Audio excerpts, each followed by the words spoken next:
Sampai-sampai Abdullah bin Umar radhiyallahu anhu, dulu ketika Nabi SAW masih hidup, dia masih kecil. Tapi setelah dia membesar, Nabi SAW sudah meninggal dunia. Tapi subhanallah, sahabat itu cintanya dengan sunnah Nabi luar biasa. Dia jaga sunnah Nabi dalam hidupnya itu luar biasa. Sehingga kalau beliau ingin berjalan dengan kudanya, dengan untanya, dari Madinah Munawwarah menuju ke Mekkah Mukarramah, dia tanya dengan sahabat-sahabat yang lebih tua dari dia. Apa pertanyaannya? Dulu Nabi kalau ke Mekkah lewat mana ya? Lorong mana yang dilewati? Jalan mana yang ditempuh oleh Nabi? Pohon mana yang disinggahi? Dan dia berusaha mengikuti jalan yang pernah dilalui oleh Nabi SAW. Tujuannya apa? Fala'alla yaqa'u khuffan bi khuffin. Semoga, kata dia, supaya mudah-mudahan kaki kuda saya dan kaki unta saya ini bertemu dengan kaki kuda yang pernah dilalui oleh Nabi SAW. Sampai seperti itu, sahabat Nabi Muhammad SAW memegang sunnah dalam kehidupannya. Hari ini umat Islam kenapa mundur? Kenapa tidak ditolong oleh Allah? Kenapa tidak mulia? Kenapa tidak hebat nampaknya? Karena hari ini umat Islam kehidupannya sudah sama dengan mereka. Bedanya nggak ada. Namanya sama. Kita sekarang pakai nama Islam pun malu. Kasih nama anaknya nama Islam, malu. Akhirnya anaknya dikasih nama kucing, nama anjing. Kenapa? Karena dia malu memberikan nama Islam kepada anaknya. Padahal seseorang itu nanti di akhirat dipanggil sesuai dengan namanya.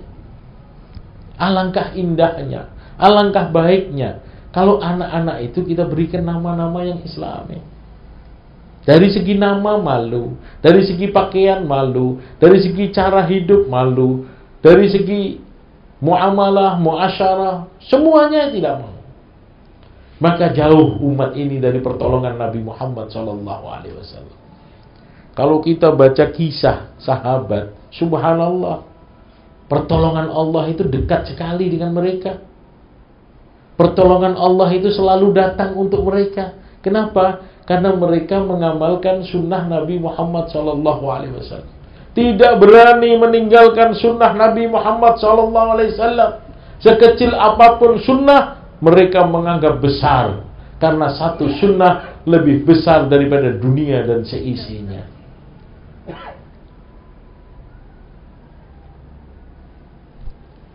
Sebelum Fathu Makkah, umat Islam ingin mengadakan umrah. Namun oleh Quraisy, Makkah ditolak, tidak boleh, suruh pulang lagi. Tidak boleh mengadakan umrah. Bikin perjanjian. Maka Nabi dan para sahabatnya pulang lagi. Setelah perjanjian itu dibuat, tahun kemudian datang lagi untuk melakukan ibadah umrah. Maka Nabi SAW perintahkan sahabat-sahabat yang datang ketika tawaf untuk membuka tangan kanannya. Namanya ittiba. Membuka lengan kanannya dan menutup lengan kirinya untuk menunjukkan badannya kuat dan besar. Dan diperintahkan oleh Nabi SAW untuk ramal, lari-lari, berjalan sambil lari-lari, membenturkan kakinya ke lantai. Tujuannya apa? Izharul quwwah, menunjukkan kekuatan umat Islam. Karena orang-orang Quraisy sudah mengatakan bahwa umat Islam yang ada di Madinah sudah terkena penyakit sehingga mereka penyakitan dan lemah. Qad asabathum hummal Yasrib. Qad wahanathum hummal Yasrib. Umat Islam sudah hina, sudah lemah karena mereka terkena penyakit dari Yasrib. Nabi tidak mau perkataan itu. Nabi ingin tunjukkan umat Islam tidak lemah. Umat Islam tidak penyakitan.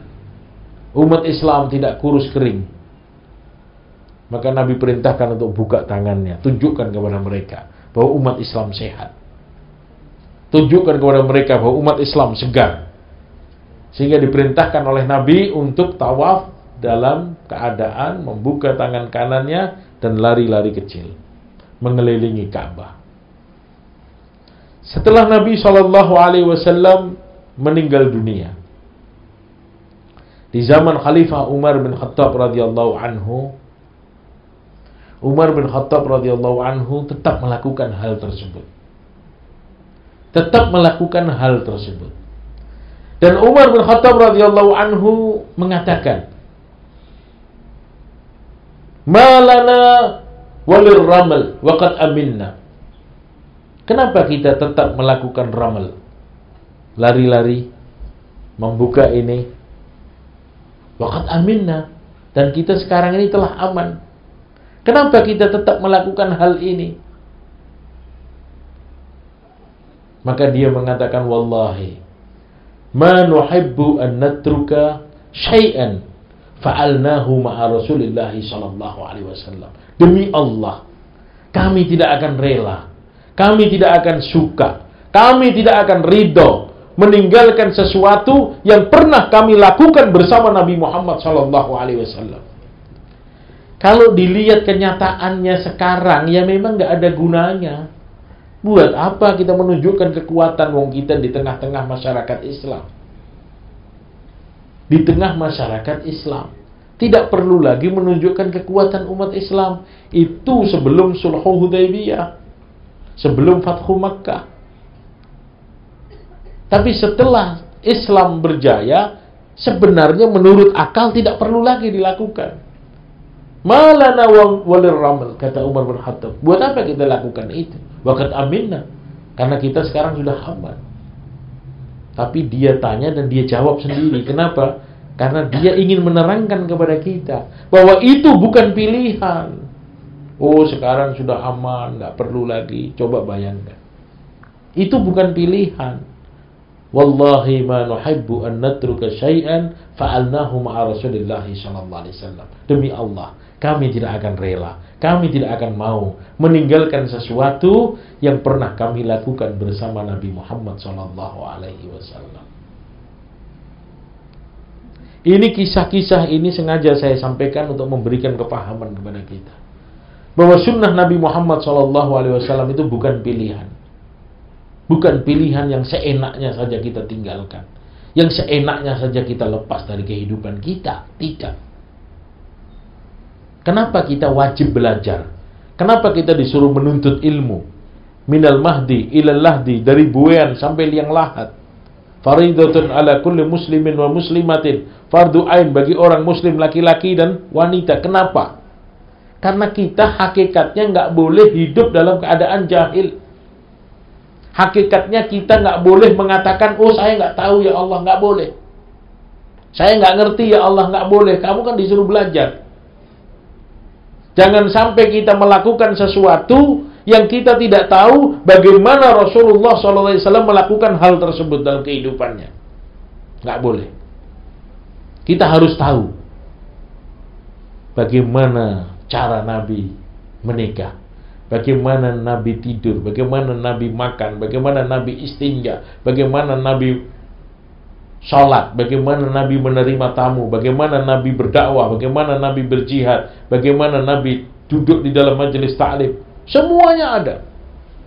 Bagaimana Nabi berdagang, semuanya ada. Tidak boleh kita beralasan, kok kita tidak tahu. Kenapa? Karena kita anggap sunnah itu nggak penting. Sehingga kita nggak punya waktu untuk belajar itu. Assalamualaikum. Bersama Saling Sapa TV.